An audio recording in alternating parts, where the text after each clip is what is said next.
The first thing I saw when my cab pulled into my parents' driveway wasn't a welcome home banner.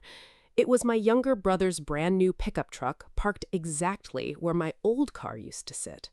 The porch lights were on. Music drifted through the open windows. People were laughing. Someone had fired up the grill. For a split second, I smiled. Maybe they're throwing me a surprise welcome home party. After 24 years in the United States Navy, that thought warmed my heart more than I wanted to admit. I paid the driver, grabbed my sea bag, straightened my retired Chief Petty Officer uniform one last time, and walked toward the front door. I reached for the handle. It wasn't locked. Inside, no one looked up. Not one person. Not my father, not my mother, not my brother, not my sister. They walked right past me, like I was another neighbor who'd wandered into the wrong house.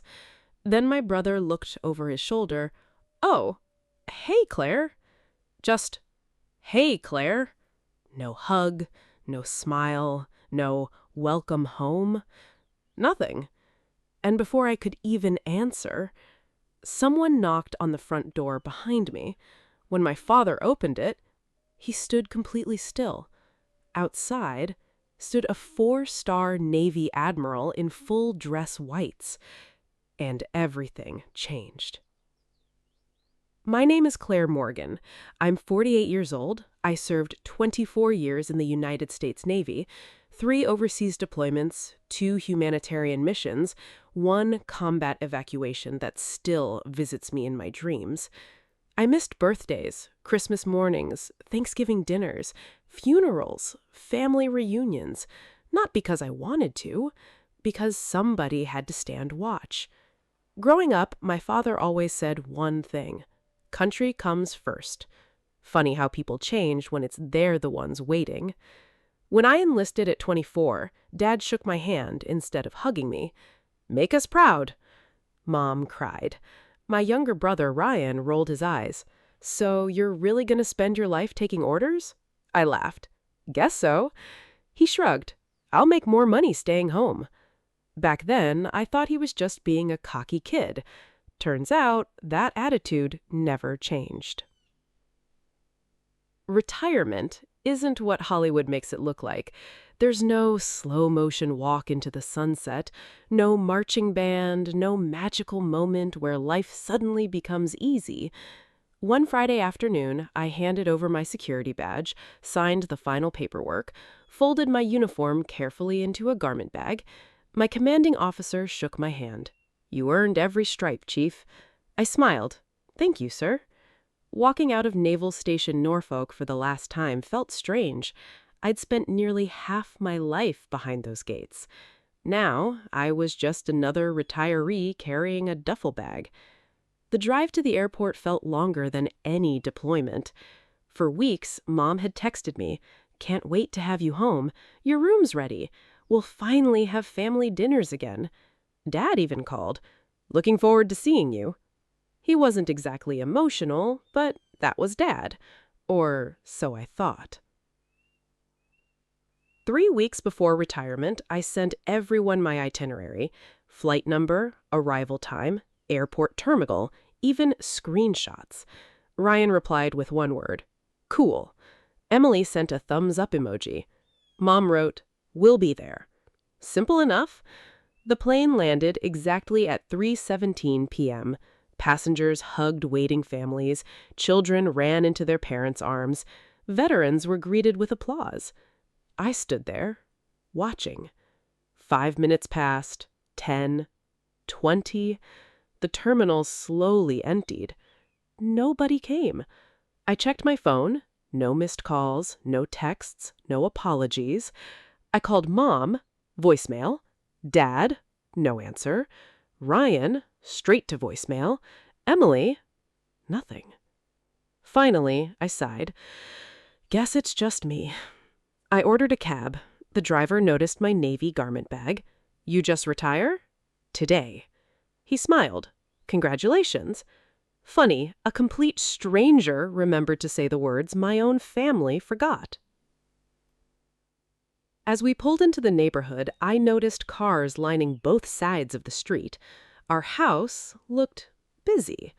I smiled again. Maybe they really did plan something. The cab stopped. Music, laughter, the smell of barbecue, kids running through the yard.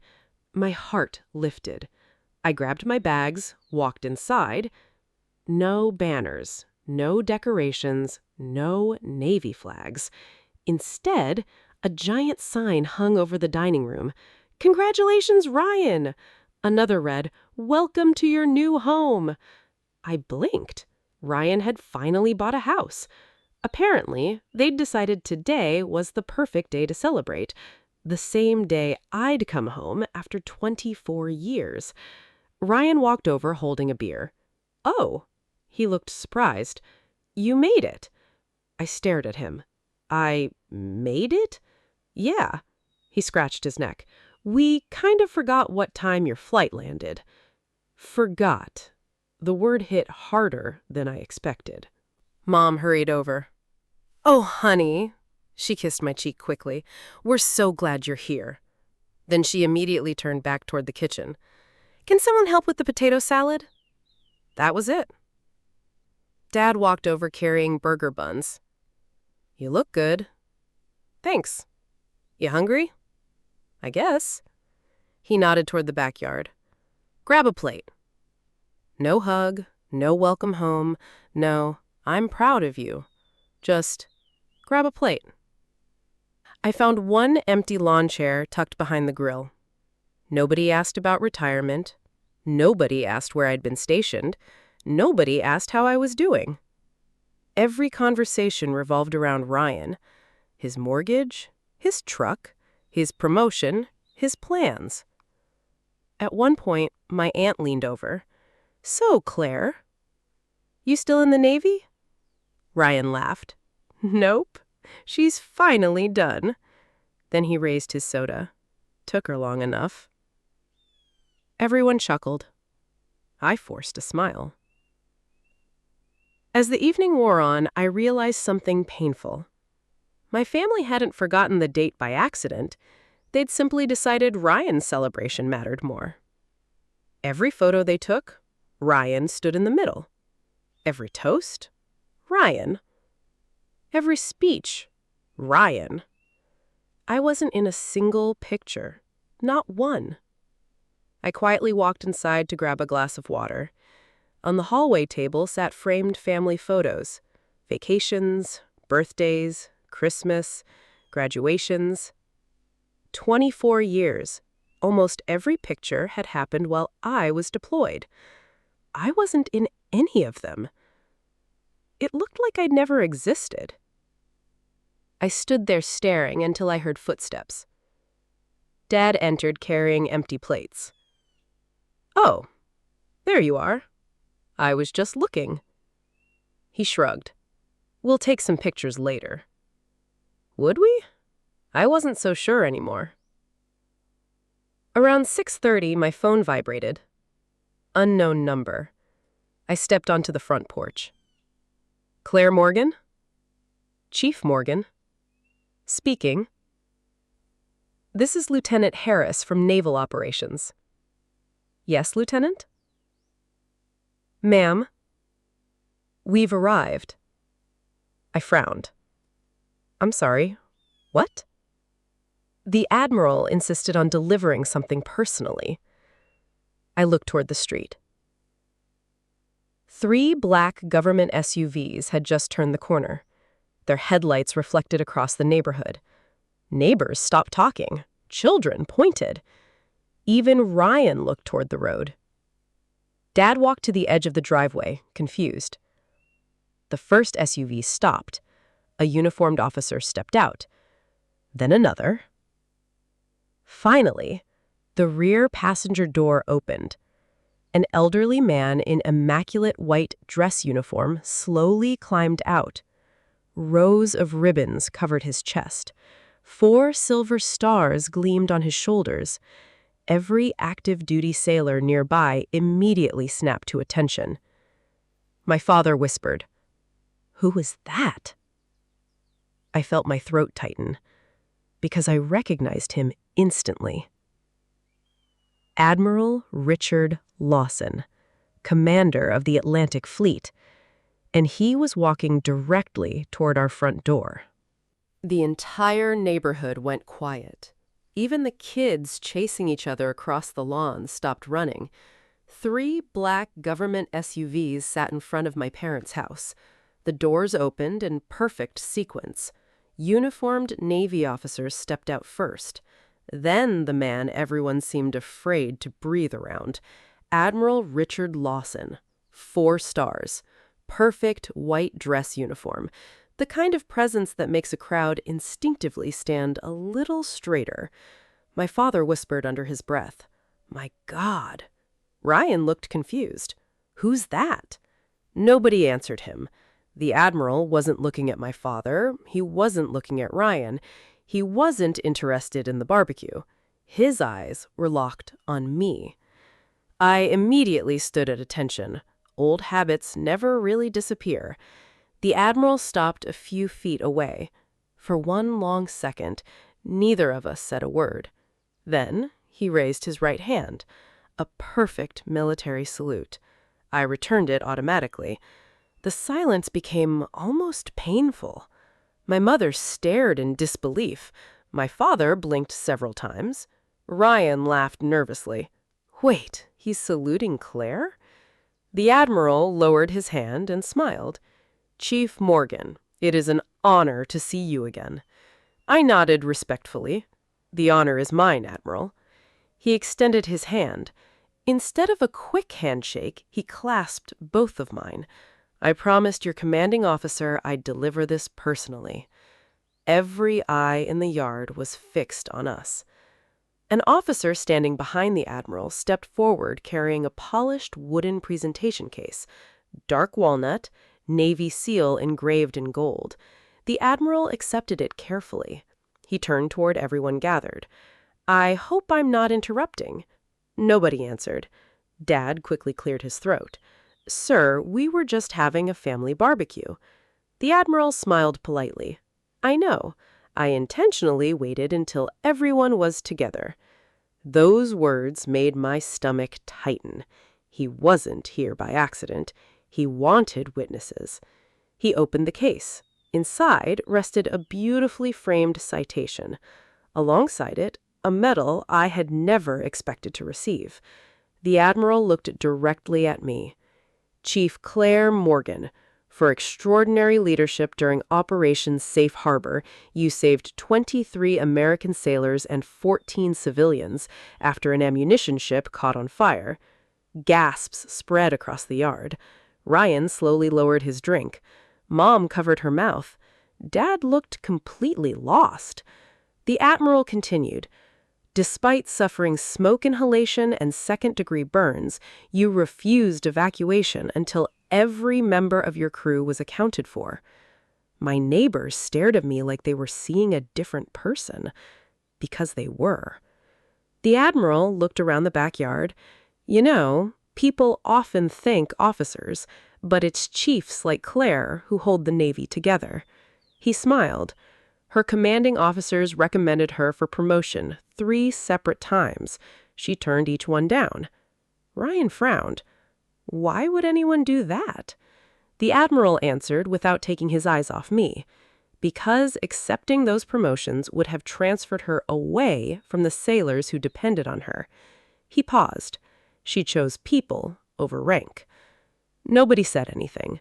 My father finally spoke. You never told us any of this." I looked him calmly. "You never asked." The words landed harder than I intended, but they were true. For 24 years, nobody had asked. The Admiral noticed the single lawn chair sitting by itself near the grill. He glanced at me. "Were you sitting there?" I nodded. "Yes, sir." He looked toward my family. "The guest of honor?" Nobody answered. Ryan suddenly looked uncomfortable. Dad rubbed the back of his neck. Mom wiped tears from her face. The Admiral remained polite. I assumed today's gathering was celebrating Chief Morgan's retirement. My father swallowed. It was supposed to. Ryan interrupted. "We were also celebrating my new house." The Admiral nodded slowly. I see. He didn't criticize anyone. He didn't raise his voice. Sometimes disappointment speaks louder than anger. The Admiral reached into the presentation case again. There is one more thing. He handed me an envelope. It comes directly from the Secretary of the Navy. I carefully opened it. Inside was a handwritten note. Chief Morgan, your leadership saved lives that day. Your integrity inspired generations of sailors. America is stronger because of people like you. Fair winds and following seas. I had faced enemy fire, storms, explosions, funerals. But reading those words, I couldn't stop the tears. The Admiral placed a hand gently on my shoulder. You've earned every one of them. Ryan slowly walked toward me. He looked smaller somehow, not physically, emotionally. I honestly thought you just had some regular Navy job. I smiled sadly. I know. I used to joke you were basically getting paid to travel. I know. I didn't realize you missed holidays because people depended on you. I nodded. It wasn't glamorous. It was duty. Ryan looked down at the grass. I'm sorry. For the first time in years, he actually meant it. My father stood frozen for several seconds. Then he walked over, slowly, carefully, like he wasn't sure he deserved to stand next to me. I failed you. The words shocked everyone, including me. I kept waiting for you to come home. When you finally did, I treated it like just another Saturday. His voice cracked. I can never give you those years back. No, you can't. I thought because you never complained, you didn't need recognition. I looked directly into his eyes. I needed family. Silence. The kind that hurts. The Admiral suddenly smiled. He believed we're missing something. He looked toward the neighbors. Would anyone object if we corrected today's oversight? Everyone shook their heads. An elderly Marine veteran stepped forward. No, sir. The Admiral turned toward me. Chief Morgan, permission to officially welcome you home? I laughed through my tears. Permission granted. Every veteran in the neighborhood stood. Army, Navy, Air Force, Marines, Coast Guard. One after another, they applauded. Then everyone else joined them. The applause lasted nearly 2 full minutes, not because of medals, not because of rank, because service deserves respect, no matter how quietly it was given. Before leaving, the Admiral asked one favor. May we take a picture? Dad quickly reached for his phone. The Admiral stopped him gently. No, this one belongs in Navy history. A Navy photographer stepped forward. The Admiral stood beside me, both of us smiling. He shook my hand as the camera clicked. Then he looked at my parents. Make sure she isn't missing from the next family picture. Nobody laughed. Nobody needed to. Life changed after that day. Not overnight. Real healing never works that way. Dad started calling every Sunday. Mom actually asked about my years in the Navy. Ryan invited me over to help renovate his house. For the first time, he introduced me proudly. This is my sister. She retired after 24 years in the Navy. No jokes, no sarcasm, just pride. The framed photograph with Admiral Lawson now hangs in my living room, not because it reminds me of medals, but because it reminds me of something far more important. Sometimes, the world sees your worth long before the people closest to you do. Don't let that convince you that your sacrifices meant nothing. Honor doesn't disappear simply because someone failed to notice it. And sometimes, the greatest homecoming isn't when you walk through your family's front door. It's when you finally realize your service, your character, and your quiet strength have always been enough.